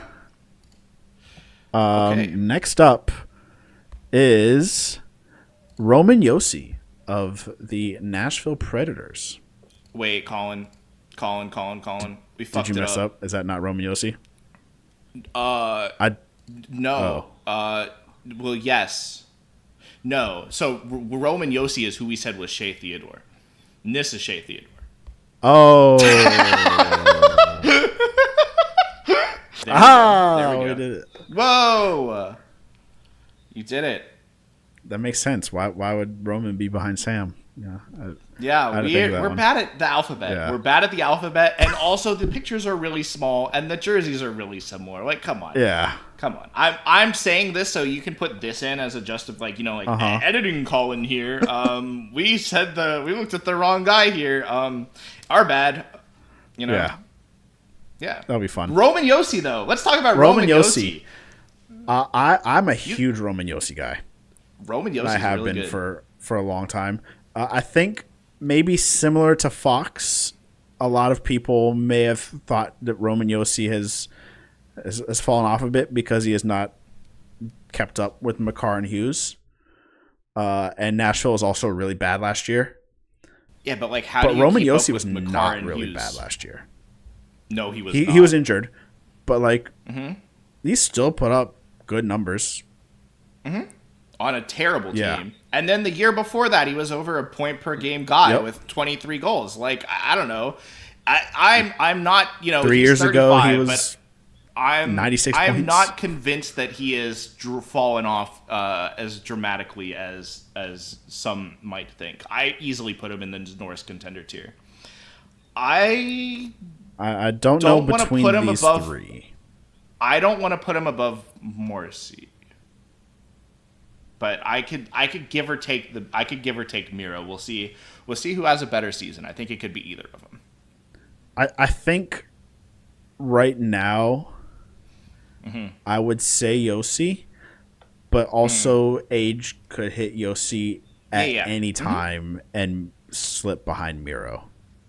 Yeah. I could see that. So it's also I think Miro should, if healthy, if both guys are healthy, Miro should have a slightly better season because he's on a far superior team, debatably. Yeah, we're trying to avoid that one. But yeah, I'm comfortable with this ranking. I'm comfortable with this no, ranking. I'm gonna go here.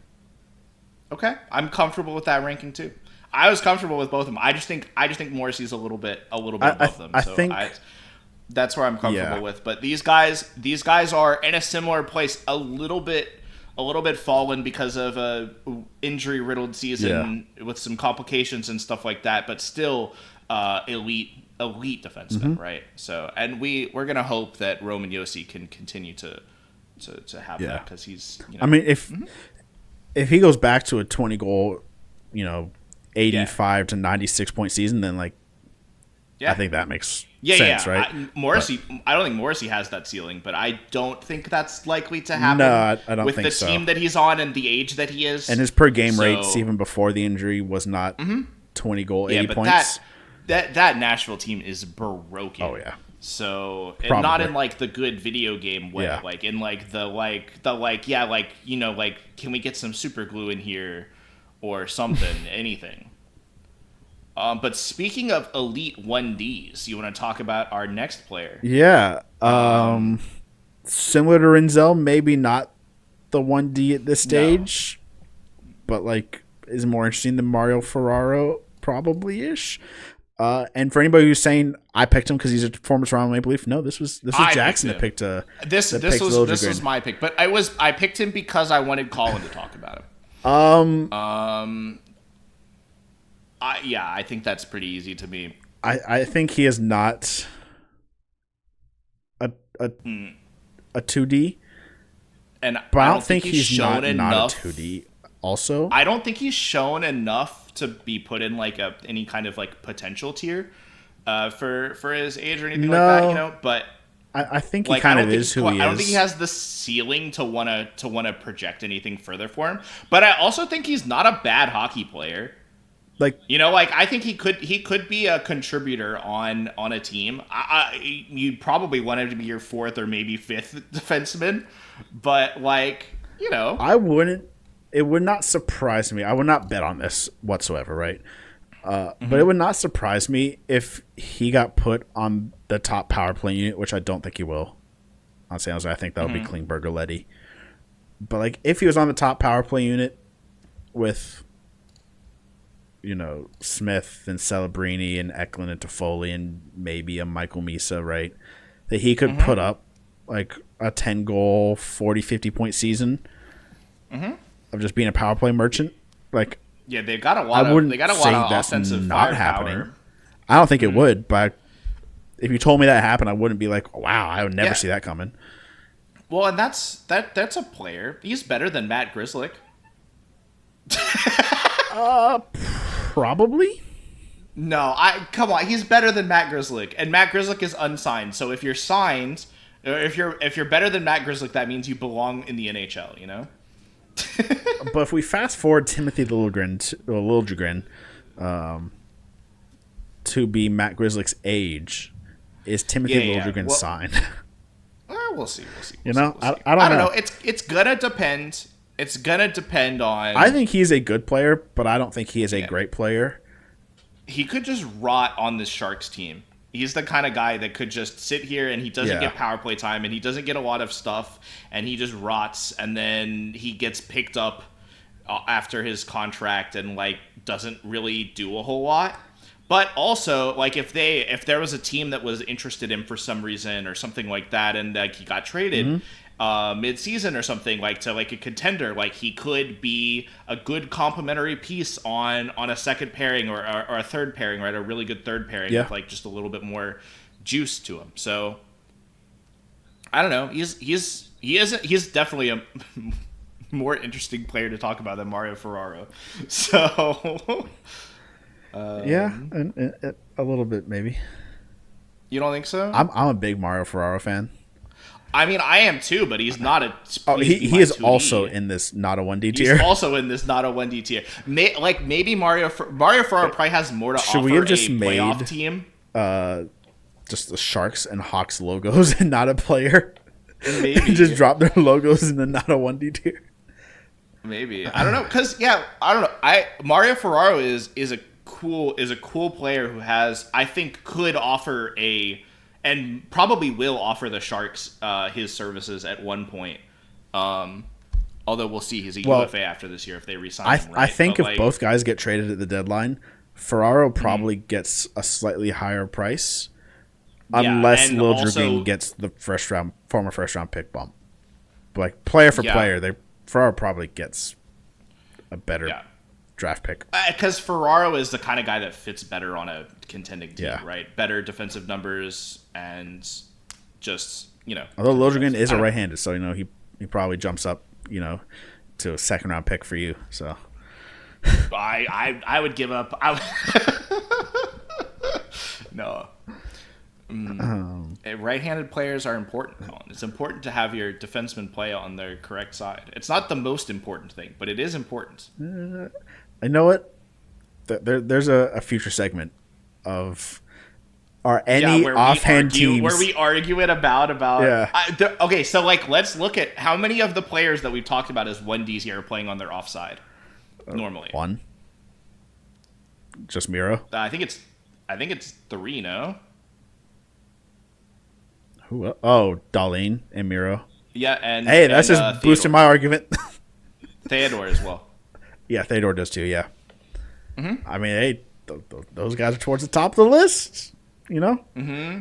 And your right-handed guys at the bottom of the list: Liljegren and Pollock, Carlson. Yeah, but but truthfully, did I pick them? Mo also played a lot of because they're right-handed and not because they're left-handed.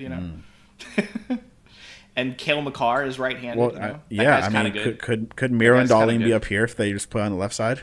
If they weren't handicapped. If you paired them with a good right-handed defenseman, maybe. It's hard out there. It's hard out there finding a right-handed defenseman. It really is. Mm-hmm. Speaking of a guy who's played some offhand in his career, we got Travis Sanheim. Okay, that's a good transition. Where do we put Sanheim? He goes either here above Ryan Pollock in the not a 1D tier or here behind Erik Karlsson. I lean here because he's been pretty solid-ish on the Flyers. For the Flyers. Okay. The Flyers are maybe the worst constructed roster in the league. Mm-hmm. Other than Pittsburgh, but Pittsburgh has a lot of handicaps, right? That they're stuck with some old guys, right? That they can't move. Mm-hmm. Philadelphia, not that team. They have put themselves in this position and have no cups to show for it. You love to see it. Yeah, exactly. But like they you gotta love to see it. They're not here because they have a bunch of over the hill guys that you won a cup with and you're riding it out, right? They're here because they kind of suck at team building. and he's kind of No. been decent on a terrible team. I think you could throw Sanheim on the average second pairing, and he'd be the better player, and he'd probably make it. Oh yeah, You know, I think he could play on that's some top pairings in the league. maybe so as the second guy. Oh, not yes. like as the Yes, yes, yes, complementary yes. piece, right? Yeah. And in no way, shape, or form are you really happy with Travis Sanheim as your 1D. But yeah, like- I think I'll allow it. I'd like to slander Philly a little bit more than this. If it was up to me personally, Right. you know, I would just, you know, but I mean we did that you know, last week. You know, we put Sean Couturier as the worst 1C in the league, and and there was no slander. There was absolutely zero slander. Were we wrong? But like, Yeah, I don't know. I feel like there's a few teams. No, I Like I look at like know. Detroit and Anaheim. Like, would you Mm-hmm. would they be a lot happier having Sanheim next to Lacombe and Sider? yeah, I think probably a lot happier. Mm-hmm. You know, Yeah. there's not a ton of guys. Right, he's at the bottom of this tier. Is he better than Zub? Maybe. Maybe. You know. I definitely. He's definitely better than Martin Zub.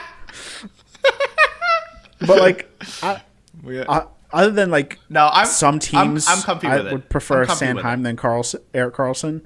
But I think generally Karlsson over Sanheim. Carlson has the ceiling to be like actually He does. like a game-changing player for your team. I think if you put Sanheim on your second pairing, you're not increasing any skill set by like an appreciable amount. You're Yeah. just getting like a fine, serviceable player. While Carlson actually gives you something. Yeah. Okay. Next up, Victor Hedman. Hedman. Yeah. Yeah. Better than Yossi. I like it. I Come think on, he's you still gotta here. do it. You gotta do I it. think he's still here. He's so good. He is so good. Yeah, He's so good. He's still here. He's so good. He's so good. And the Lightning Yeah. defensive core is so bad. They And really he, are. like, and he does so much for them. He does. You know? He's sick. starting He's to awesome. show some age, I think. Yeah. But not a lot. Just slightly starting to show it. I but think he's still fantastic. absolutely elite. Yeah. Elite. And he's huge. Yeah. I don't feel good about putting him above Morrissey, but I'm If fine he with was it. right-handed, he would be. And Morrissey's left-handed too. But Exactly. That's what I'm trying to I say. think Morrissey you know? is slightly better at this particular point in their careers. Oh, yeah. Like I think maybe if we did this last season, Hedman would be above Yossi. Hedman would be above Morrissey. So I think Yeah. at this particular stage, I would put it right here. But I mean, Hedman, Yeah. he's so good. Yeah. He's so good. yeah. He's And crazy good. he probably has at least a couple more years left in him of being so good, you know. But they gotta find an answer fast, you know. They gotta find they gotta find something. Yeah, they've got to retool the depth on that team. Next up is a pretty tough player to rank in my mind, and that's Vince I agree. Dunn, who is too old to take a leap. Yep. I don't think he's good enough to win a cup, Yeah. but like Is he pleased me by? Is he? Yeah. Okay. maybe he's behind Sergachev. I don't know. Let's put him behind Sergachev. I think Sergachev's. I think they're like neck and neck. Yeah. Vince Dunn is very good. And honestly, Uyghur's there too. You know, I like. I think so. I like his company. Like I think this Sergachev and this Dunn is have a where he little bit belongs. higher ceiling than Sergachev does. But Yeah, than Uyghur does. I think these two guys are neck and neck in whichever order you'd like. Yeah, Vince Dunn, very good. Can we get the Kraken a little team going? You know, a little team No, action for our boy Vince Dunn to get some stuff. I don't know. There will be no team for a couple years. Yeah, well, I mean, once they get all the prospects up, then he's got one more year after this one, and then he is free to go join a real team. And I think he would be an excellent addition to. I think anyone would be happy to have him. Only thing that would make him better, he was right-handed. Also, if he was a little bit bigger, Oh yeah, I mean, that would help. He is 6 foot even, but. Mm-hmm. We like big boys around here. All right. Last up, Zach Werenski. Goat tier. No. No, I'm just kidding. No, he's above Dahlin. Is he? For this year, he's above Dahlin. We're gonna give him the recency bias. We're giving him recency merchant. We're gonna say this is the new Zach Werenski. I don't know that that's the case, but he's put up a better season than Dahlin has. Right? This season was better than even Dahlin. Right? Yes. This season was better than Dahlin. And look, I'm not gonna say that Columbus is a bad team as much as I want to, but I don't know. They're not the best team, and he certainly led them to success. Oh yeah, for what they are as a team, right? Yeah, he massively carried this team. Mm-hmm. He was the best player on this team, and still is the most important player on this team. Yep. He might be one of the most important players to any team, any player to any team's success, directly 1-to-1 out of every player in the NHL. Just in terms of individual success leading to the thing, it was Quinn Hughes-esque. Yeah. Yeah. In terms of how he carried this team. So I mean, kind of the quad of Hughes, Werenski, Dahlin, and Fox. So far heavily carried their defense on their teams. Mm-hmm. They were so far ahead of the next guy where it's everyone behind them, maybe not everyone behind them, but a lot of the players behind them were decent to struggling.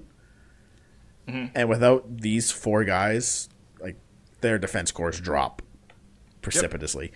Kale, close to that, but not quite. He's so good. But yeah, what I mean? He's just so good. But I like Werenski above Dahlin just because he kind of did it. Yeah. He did the thing that Dahlin is trying to do, which is carry his mediocre team to the playoffs.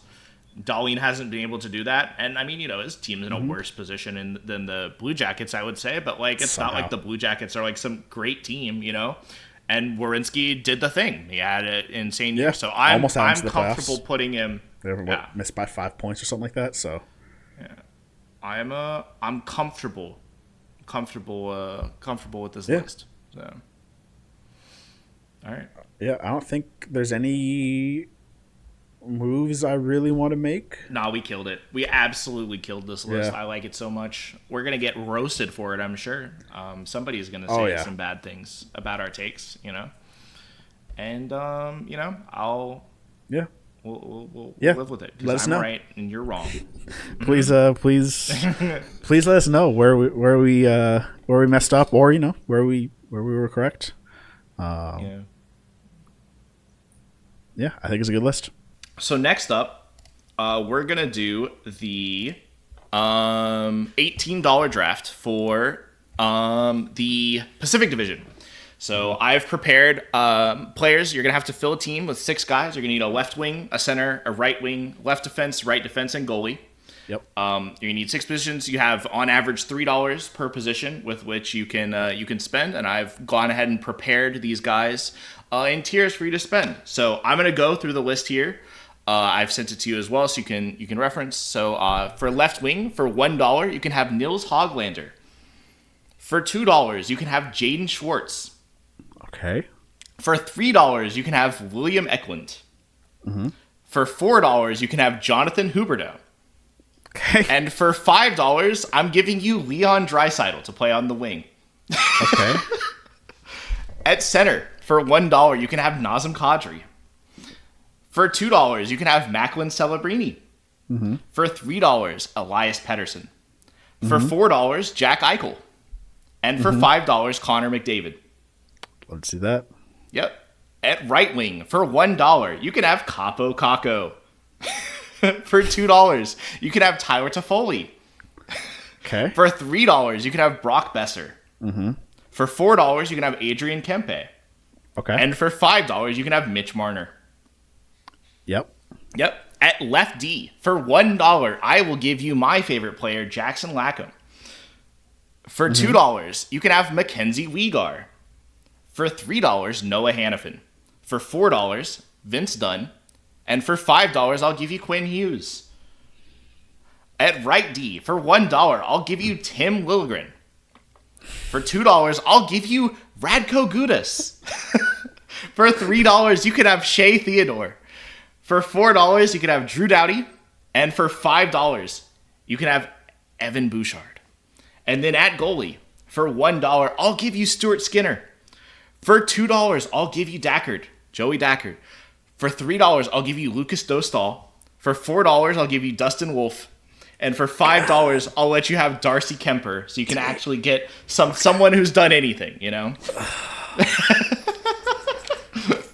Okay. Well, going through this list, I was kind of building a team. Who's calling out to you?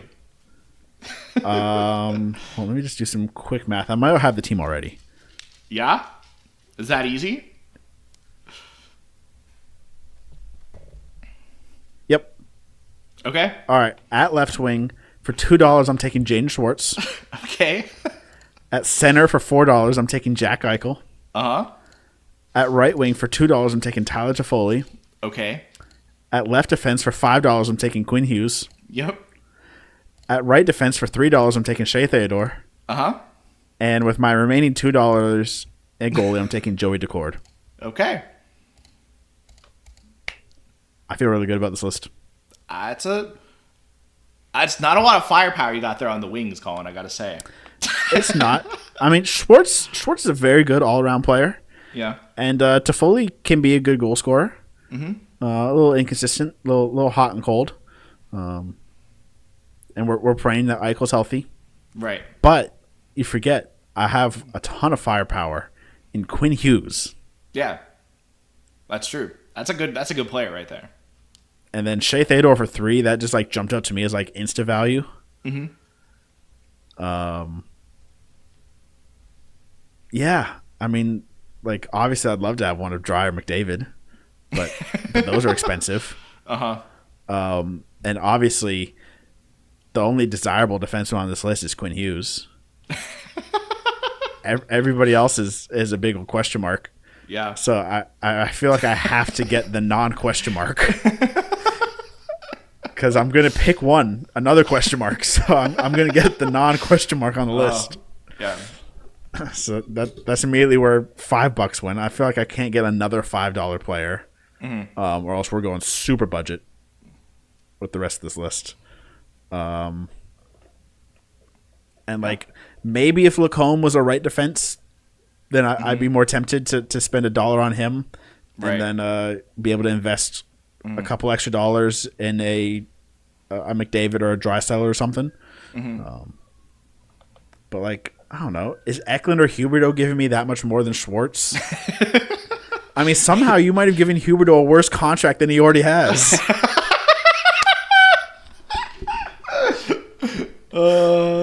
So there are no wingers in this division. It is absolutely insane.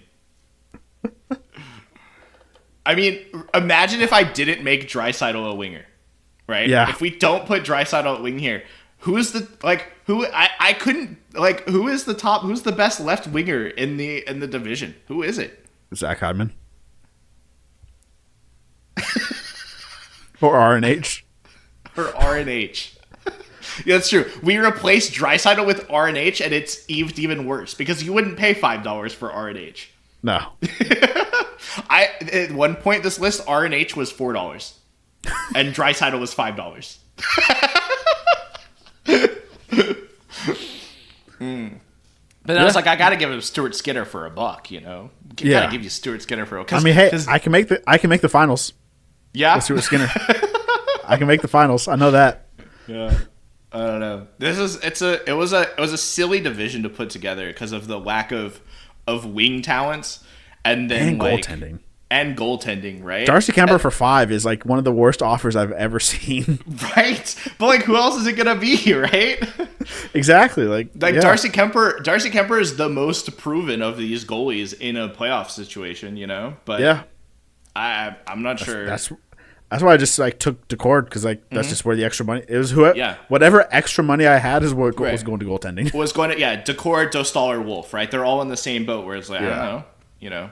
I mean, realistically, you can't pick Wolf because you just rather invest those extra dollars to get a McDavid or a Draisaitl, right, or a Marner. Yeah, no, for sure. As it was interesting because like I also didn't want to do like a Quinn Hughes. Like I wanted to give you Quinn Hughes because I felt like having the big boy $5, like all making you pick one, like a McDavid, a Draisaitl, or whatever. But I don't know. But then like Evan Bouchard just like doesn't stack up because I think the left D like depth is like way better. Like if you could feel as comfortable with a Bouchard, if that was like a Cale Makar or I don't know, somebody else, you know, like an Adam Fox, right? If that's an Adam Fox, then you're thinking like, okay, like Hannafin's looking pretty good here. Hannafin jumps out at you at $3, right? Like Hannafin for $3 feels like such a deal, but how can you make it happen? I don't know. Yeah. I mean, if you go Hannafin, Theodore, and then you spend the extra money on a McDavid or Dry, you can pick up the Vegas Golden Knights. Pretty much, right? You can get Hannafin, Theodore for $3 each. You get Eichel for $4. You get Marner for $5. Yeah. And where does that leave you? That's $10, $15. That gives you $3 left to take what, Dackert and Hoglander, something like that. Yeah, that's not a bad team. Yeah, is it better than a team that has Quinn Hughes and Jack Eichel though? Like probably not. I think you're probably right about the Quinn Hughes. We hope you enjoyed today's episode of the Fourth Line Plugs podcast. If you did, please be sure to leave a like, follow, or subscribe, whether on Spotify or YouTube, and be sure to drop a comment. Let us know what you liked and what content you want to see moving forward. Thank you all so much, and we'll see you in the next episode.